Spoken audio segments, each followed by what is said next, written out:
going to talk through ways that people, or some of the ways that you can try and identify new businesses. And it'll apply to those of you that already know what your business is going to be or what you want your business to be. From a standpoint of, it'll also take us through some of the ways you take those businesses and bring them to market or execute those businesses. So typically, or traditionally, I guess I would say, they'll tell you that a business idea comes when an unmet need comes or a disruptive new technology. So, unmet need. Right? The invention of the automobile. So, people went from horse and buggy to automobile. There's an unmet need of transportation. That's about as basic as you can get, right? Something a little more modern related to the automobile, Uber. People were looking for ways to get from point A to point B without having to use a taxi, something that was a little bit more economical, something that was a little bit more need-based and crowdsourced. The other side of that is people were looking for ways to make extra income without having to start their own business. That's when you have an unmet need, and it meets a disruptive new technology, right? Because the technology was something that as recently as 10 years ago was unheard of. Mobile technology. I mean, a lot of people with cell phones, but the mobile market didn't really exist. So I'm going to take you through a few examples of some unmet needs or the pain that they solve, right? The whole idea is that there's a pain and you're solving that pain with your solution. That's what the product is. So Google, right? A better way to find things on the internet. What was the disruptive new technology they applied? Well, they invented a page ranking, based on the inbound link analysis. Cisco, which was a way to connect, they handled the way to connect computers together. They used TCP/IP as the as the disruptive technology. I'm going to skip around, some of these are no fun. So Facebook, right, social networking, ways to connect to people, new ways to put your information out there to meet other people. What was the new disruptive technology? The internet. Didn't exist. Not that many people had it. Amazon, easier way to shop, again, the internet. These are things that, for my generation, didn't exist. Some of these things you guys wouldn't know anything, you don't know life without it. But I just did all my wife's birthday present shopping 2 days ago. Her birthday's this Thursday, but because of Amazon Prime, I'll have it in plenty of time. Right? I couldn't do that 10 years ago. Couldn't do it 20 years ago. Sometimes you have an unmet need, a disruptive new technology, but there's a new business model available. So maybe what you're thinking about, you can apply a new business model, right? Different ways to address the business. Some good examples of that. Groupon. They introduced a new business model, right? The social purchasing. And when that first came out, it was, market by market based. I mean, you barely hear about it anymore, but it was huge given, 3, 4, 5 years ago, where, hey, there's a deal at Cardinal Nest, right? And for the first 500 people that buy it, you can get 50% off your next meal.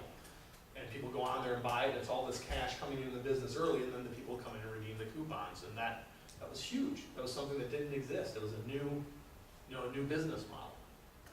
Guilt Group. This is like the online fashion, flash sale style. Every day we're going to have a new item that's for sale at 70% off. And that's what they built their business model on. Alibaba, built on sourcing products, from overseas.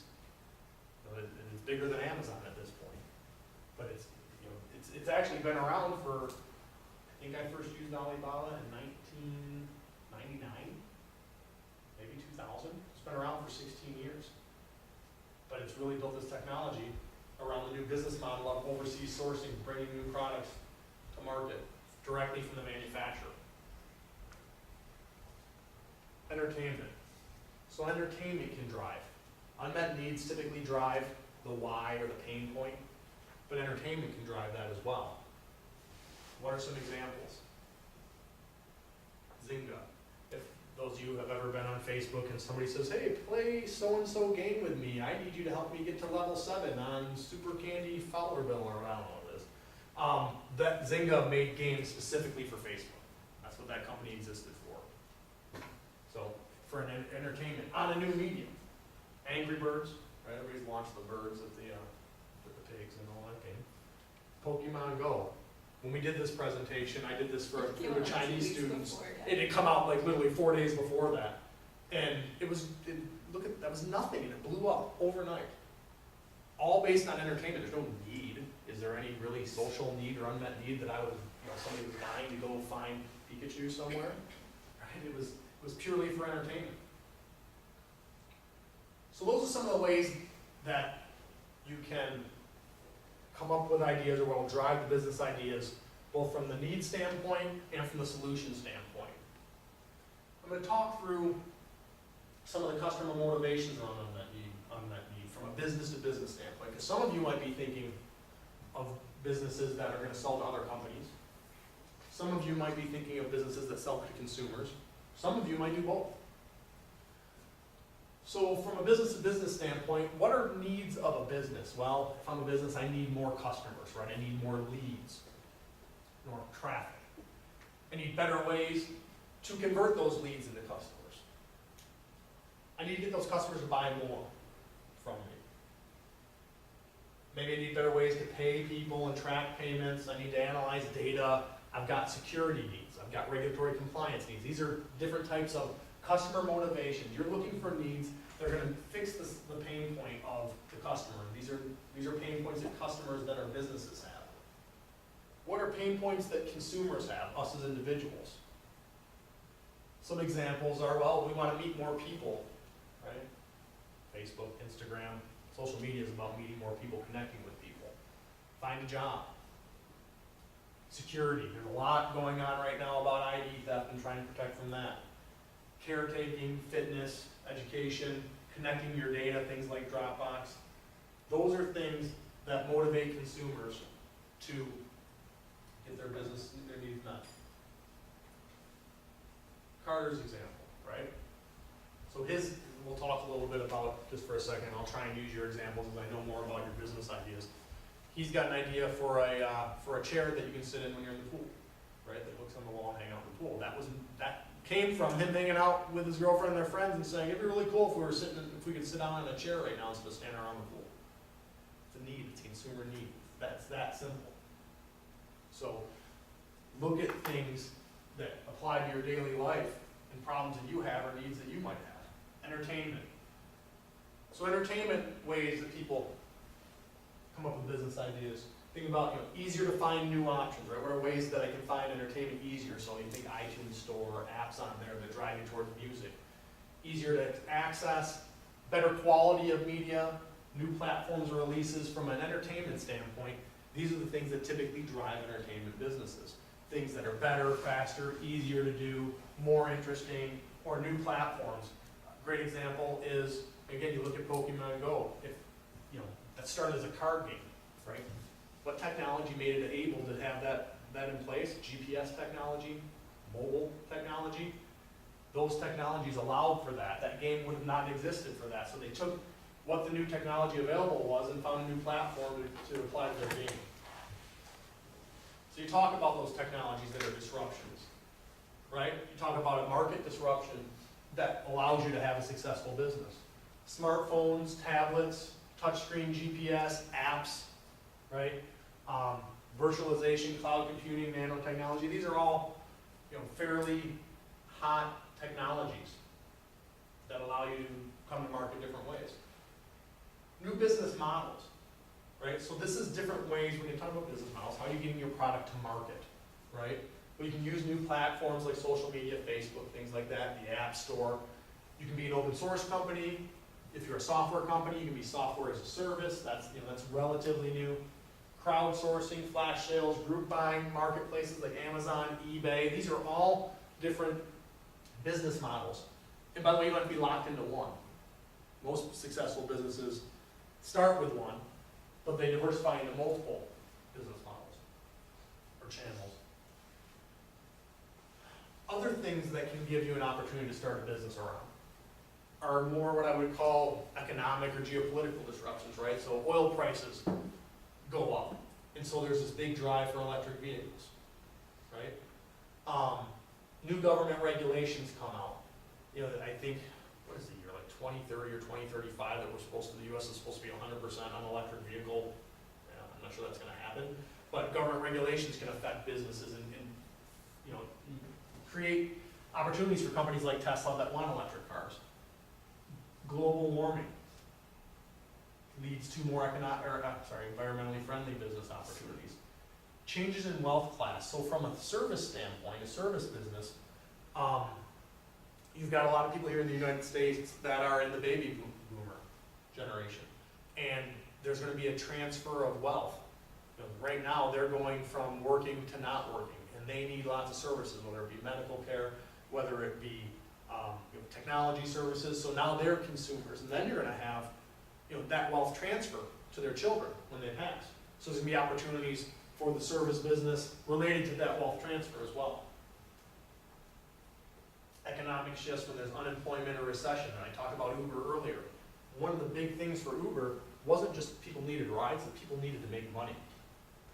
Think about when that really started. I mean, I didn't start using it until probably 3 years ago, but the company started during the recession. People needed jobs, and they didn't have to give up their job to be an Uber driver. They could do it around their own schedule. So recessions, even though they take money out of your pocket from a job standpoint, they create opportunities for entrepreneurs who can think outside the box and provide other opportunities for other entrepreneurial-minded people.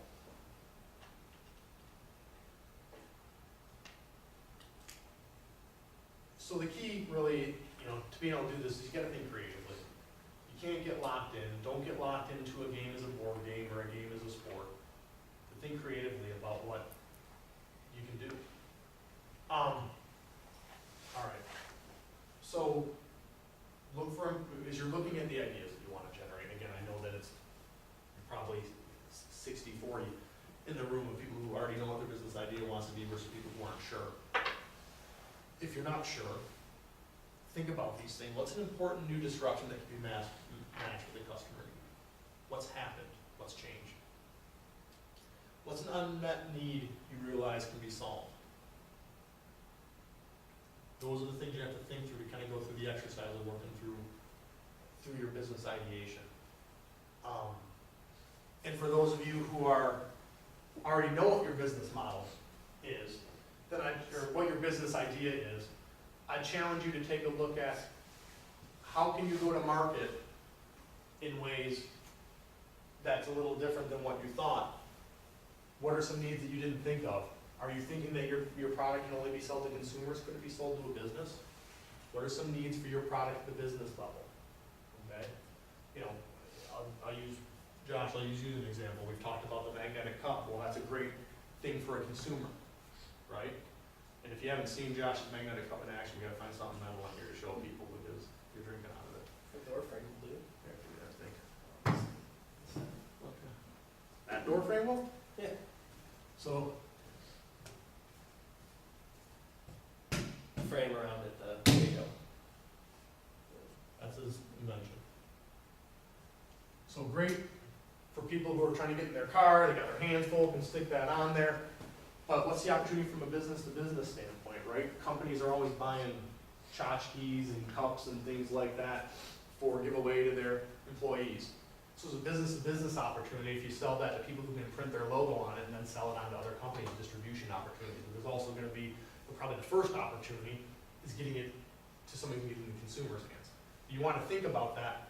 Don't get trapped in the only the need that you've identified. Think about what the wider market need would be there. So here's what I'd like to do real quick. For those of you who don't know what their idea is off the top of their head. Everybody else, we'll just chat while I take a little bit of time. I want you guys to try and come up with 10 ideas. 10 ideas. So everybody else, right? Everybody else knows what they want their business to be, right? Did I miss anybody? Just try and come up with 10 ideas. Doesn't have to be the end all be all idea. I just think you want to come up with 10 possible ideas. Yeah. What? You want one?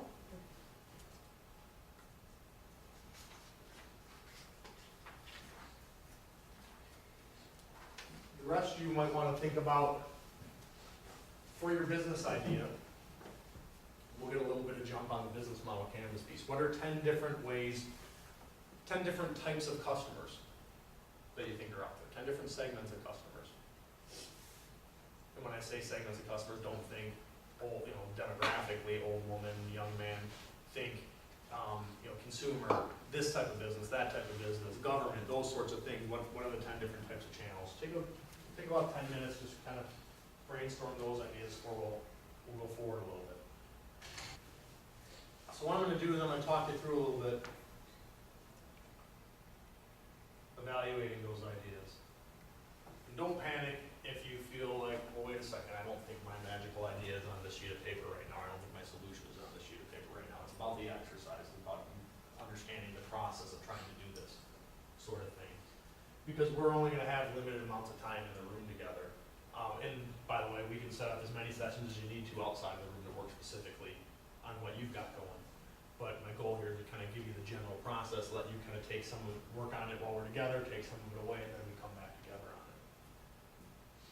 So when you're looking at your ideas, whether it be ideas for the businesses you want or how to go to market, how do you look at something and figure out is it a good idea? How do you start the process of evaluating that? One of the first things you have to do is look at, is your team well suited to the idea? Well, I think everybody in here is pretty much team one at this point. But you might have some other people that you have in mind. You may end up teaming up with people in this room. One of the things that I would say, I would really encourage you to do, it's tough starting a business and doing all this sort of thing on your own. So if you've got any like-minded friends, or if you're looking for somebody who's like-minded that you're saying, hey, I'd really like somebody who's better at finance, making that up, to work with me. I'd like somebody who's a little bit more organized to work with me. You just gotta let us know. We'll try and find you the right partner for that. Because what I've found is there's a lot of students who are interested in this sort of thing, but they don't want to take the lead on it. They don't know where to start. And so they'd be interested in being a part of a team, but not necessarily interested in being the person at the end of the day who said, I came up with the idea for it. But you've got to look and say, whether it's a team of 5 or a team of 1, am I well suited to this idea? Let me give you an example. If you are going to, start a business that's based around something in the numbers world, and you are terrible with numbers, then you either got to find a financial teammate, or you got to find another idea. Because don't put yourself there just because you love the idea doesn't mean that you're necessarily going to be good at it, right? I always look for people that are organized and process-driven to work with me when I start a business, because I am not in chaos. So you've got to find people. You're laughing.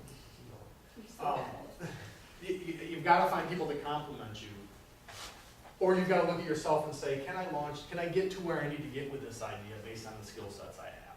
Because, like I said, in reality, most of you right now are a team of 1. So think through your ideas. If your idea is going to require you, which, by the way, every one of your ideas at some point might, to go out and sell, right? If your idea is I want a product that Haley wants to sell her pillow, right? If you're terrified of having to sell to somebody, then you're either going to have to come up with a business that doesn't require you to sell directly to people, or come up with a business model that allows you to hire people that sell or license your idea to somebody else. You have to think through these different things. You look at your ideas, and those of you who already have your ideas, and you think about how am I going to go to market, do I have the skill sets to do that? Are they skill sets that are learnable, right? Because you guys aren't going to have every skill set right now. That's what we're here for. So am I suited to the idea, or can I learn it? Is there a strong enough customer motivation to buy and use your product? So we'll work through some of that as we go through, we've got 5, 6, 7 workshops. So we'll go through some of that as we go through some of the other workshops. But one thing you have to figure out is, just because you think it's a good idea, doesn't mean anybody's willing to give you money for that idea, right? Is the customer care enough to use the product? Will they pay you for it? And what we'll do is we'll take you through the process of not just asking people who are afraid to lie to you, right? ask my wife, I ask my mom, they're gonna tell me yes, because they love me and they don't want me to fail.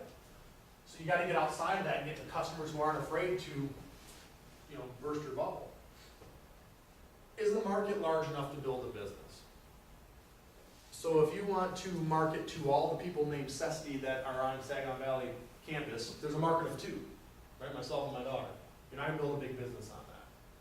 But if you want to market to all the people with brown hair in the Great Lakes Bay region, okay, bigger market. So you need to look at your product and make sure that whatever you're doing, there's a big enough market for people that want magnetic coffee cups and that want to have a poolside chair, right? So these are things you have to think through when you're looking at, especially when you're looking at your business ideas, when you're doing the ideation phase. Are there entrenched competitors to move? Are there, are you going up against Nike? Right? Is that really what you want to do? Doesn't mean you don't do it, because look at Under Armour, right? They didn't exist 10 years ago, probably. And they went up against them and they're kicking their butt in some areas right now. But it's not easy. So look at your ideas again. If you're trying to decide between idea 1 through 5, you may look at idea 1 and 3 and say, some big competitors there. That might be a check in the avoid this business market. So as you're trying to compare ideas or where you're going to go to market, are there entrenched competitors? Does the product truly solve the problem without introducing new problems? So it's great if you come up with a new drug that cures cancer, bless you. Not so great if within 5 weeks of the cure you pass away anyways, right? I mean, that's an extreme example. But does it cause more problems? Does it solve the problem without creating new problems for the person? Does the technology solve the business's problems without giving them some sort of security risk?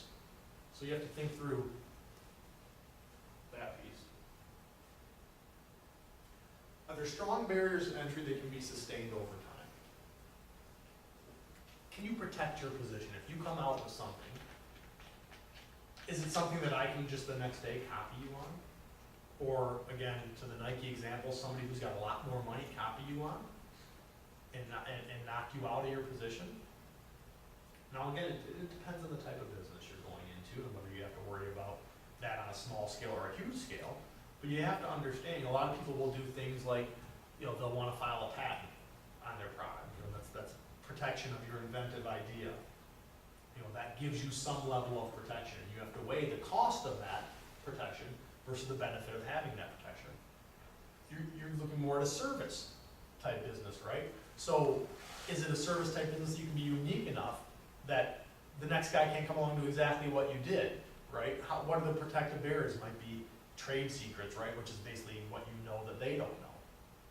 So you have to think through, how can I protect my position? Again, if you're evaluating ideas or ways to go to market, are there strong barriers to entry that are going to keep other people out? Can you build a viable business model around the idea? Can this idea make money? That's the first thing to try and figure out. Because if you're making, that people will say, oh, well, I lose money, but we'll make it up on volume, is the old joke, right? Well, if you're losing money, you never make that up on volume, you're just losing money forever. So can you might not make as much money as you want on your first customer, but can you build the model? Can you look at the model and educate it and say, well, yeah, we'll make a little bit of money these first 5 customers and more on the next 10, and then by the time we got to our 100th customer, here's how we're going to make money. You look at the model and make sure that not only can you make money around it, but that you can grow it, right? That you've got a viable model that will grow, that just isn't something that you hope and wish will, but you thought it through and you've gone through the exercise of trying to plan it. How long and how much capital is needed to complete the solution? So to get your business off the ground or to get your solution developed, how much time is it going to take? Again, to the example of a patent, right? If you're trying to get a patent filed, there's just time that takes that you have no control over. You have to have some money to be able to pay for the patent to be drafted and filed, and then it takes some time for that patent office to be reviewed. That's just for one piece of it, right? In the meantime, what are you doing to try and figure out production? How much money is it going to take? How much time is it going to take? And that's some of the things that we'll take you through, by the way. I don't expect you just to figure that out on your own. But these are things you have to think about as you're looking at your business idea, because sometimes you'll come through this and you'll have a great idea and it's yes, yes, yes, all the way through, and oh, wait a second. I'm gonna need $50,000 to be able to do this, and I don't have $50,000. Okay, well, our job is to try and help you find out, well, where can you identify resources to help you get access to that capital? Whether it's through the competition that we're preparing you for, or whether it's through other networks. I mean, we just spent the entire morning up there, and what we had was an entrepreneurial fair, and we had, 7, 8, 9 organizations that all they do is work with startups to help them identify how to get their business plan funded. So we can connect you to those sorts of things to help you get there.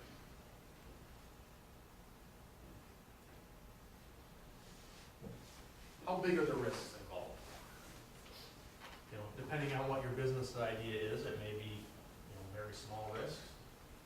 Maybe it's just a risk of your time, your effort, maybe some money, and then, if you're trying to start a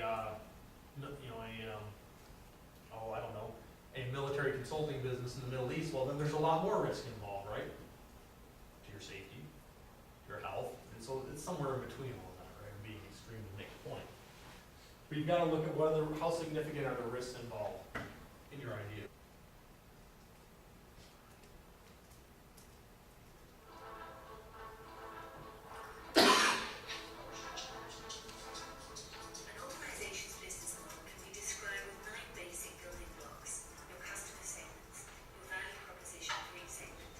Channels to reach customers, customer relationships you establish, the revenue streams you generate, the key resources and key activities you require to create value, the key partners, and the cost structure of the business model. But it's not sufficient to just enumerate the 9 building blocks. What you really want to do is to map them out on a pre-structured canvas.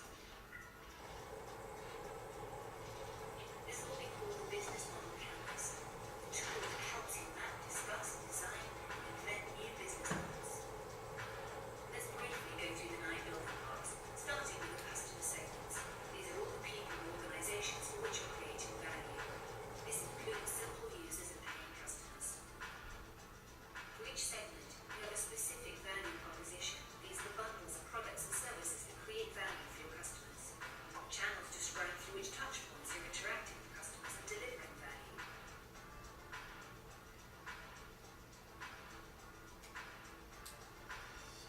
Customer relationships outline the type of relationship you're establishing with your customers. The revenue streams make clear how and through which pricing mechanisms your business model is capturing value. Then you need to describe the infrastructure to create, deliver, and capture value. The key resources show which assets are indispensable in your business model. Key activities show which things you really need to be able to perform well. The key partners show who can help you leverage your business model, since you won't own all key resources yourself, nor will you perform all key activities. And once you understand your business model's infrastructure, you'll also have an idea of its cost structure. So with the business model canvas, you can map out your entire business model in one image. This works for startup entrepreneurs just as well as for the most senior executives. How many of you have seen this or worked with this before? Haley, you the only one? Anybody else? And has anybody here taken management 351? Did you take that with Isabel? Anybody else? Does anybody take an MGT 351? Haley's the only one? Okay, well, hang on. So, management 351 is intro to entrepreneurship. And in that, you actually take a class that teaches you how to do a business plan. And so traditional business plan is, traditionally thought of this really thick document that takes you through all the things involved with starting a business, launching a business, running your business. About, in the last decade, the Kauffman Foundation, which is basically the big entrepreneur think tank educationally and really from a funding standpoint out of Kansas City, came up with a business, or funded something with a company that came up with a business model campus, Strategizer, which is in the corner, is the company that ended up doing it. This is basically a simple way of figuring out what your business plan and business model is. Okay? And so I'm gonna take you through each of the 9 boxes here, to talk about what the ideas are, but this is the place to start, is you're thinking through your business idea. Once you decide, okay, I think I'm gonna settle on doing X, this is where you start to play with X, right? And say, all right, well, who are the customers? How do I develop a relationship? All the different pieces of that, and I'll talk you through all those different boxes. The reason we do it with sticky notes is because things change. You have to be flexible when you're starting a business. You might think something's a good idea, you might try it, and it's gotta move to a different area, or it's gotta come off it entirely. So traditionally, when you're working with a business model canvas, instead of a business plan, which is a 50-page document, right? So every time you change something, you have to go back, rewrite the business plan. Nobody likes doing it, and nobody does it well.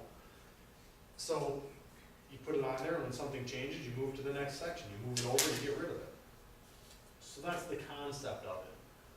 That quick video just kind of gives you an overview of what the different pieces were. I don't know how well you could hear it. So I'm going to talk you through each of the different boxes, and then we'll break, we'll grab some food, and we'll talk a little bit about what each of us are trying to accomplish, and then I'll just kind of work around with you guys while you kind of brainstorm on either your idea or working through pieces of the business model. I'll help you one-on-one on that side of it. So think of this as a way to figure out, once you have a decent idea of what your business is going to be, how to figure out how you're going to build that business, what your model is going to work like, what the different models you're going to use are going to look like. As Haley can attest for you, sometimes for the same business, you might have multiple versions of this, right? You may go back and redo it a couple of different times. I've heard of people, just sitting in a room and doing these over and over and over again until they can kind of get it down.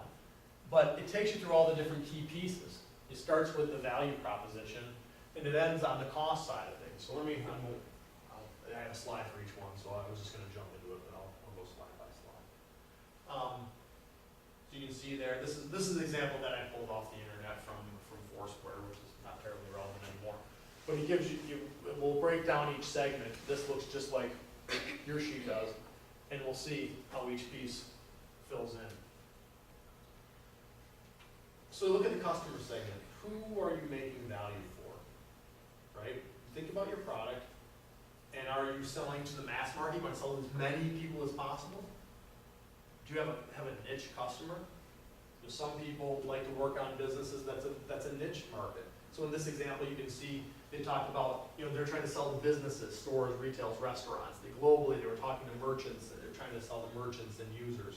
So you want to think about the different customer opportunities. Are they segmented?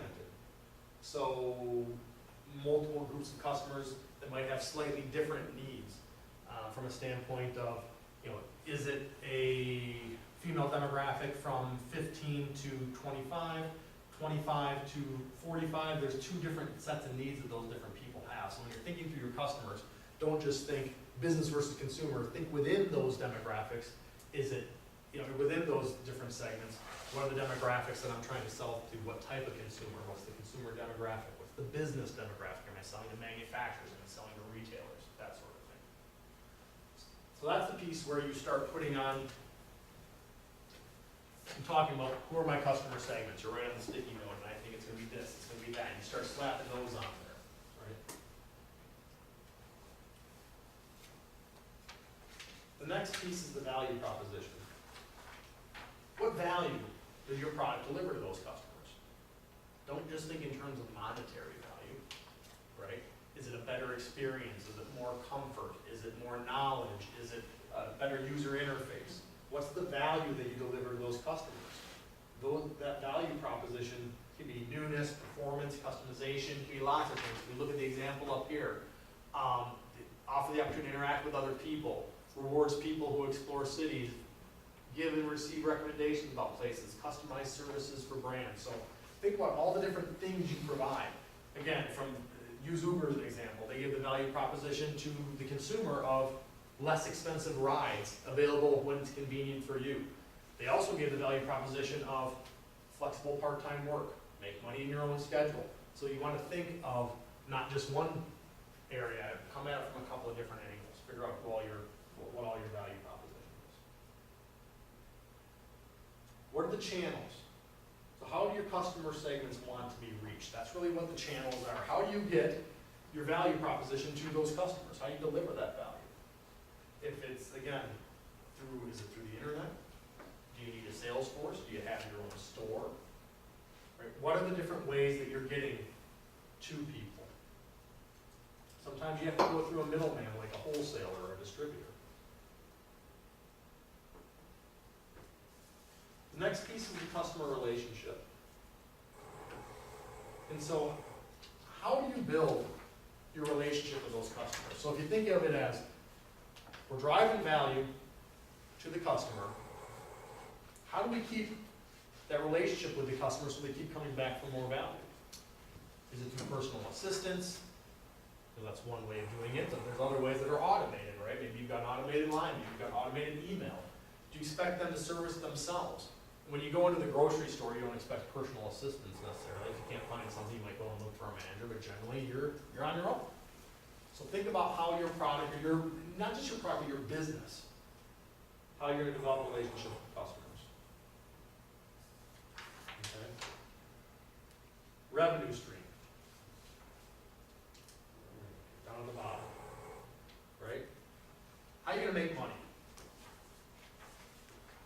If you're selling a product, okay, how are you getting paid? You're getting paid through the internet, you're getting paid through purchase orders.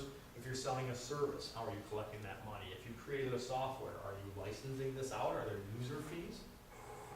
So this area is about how you're going to generate revenue from your idea.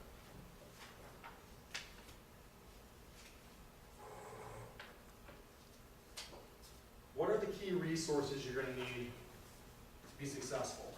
Right here. So is that people? You know, are you going to need additional people besides yourself? Are you going to need some capital? Are you going to need intellectual property? Are you going to need a patent to protect your idea?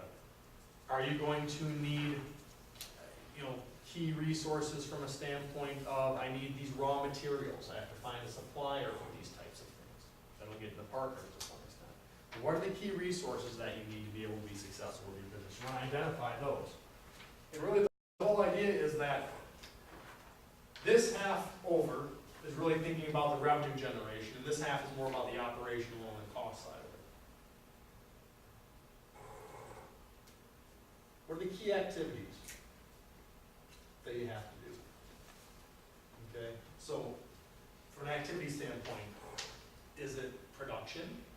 That's everything related to making your product, right? Whether if it's a consumer product, that's manufacturing of the product. If it's a technical product or software, that's the development side of it, right?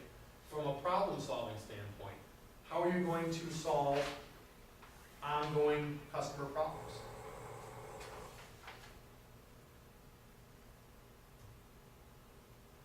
Key partnerships. So who are you going to have to work with to make this happen? I talked a little bit about suppliers. If you've got a product, you've got multiple components to that product, you have to figure out, are you going to make it yourself and you're going to get all these suppliers and they're going to supply you with the goods you're going to make it? Or are you going to find a factory and you're just going to pay them to make the product? If you're going to come up with an app, do you have the skill set to develop the software of the app?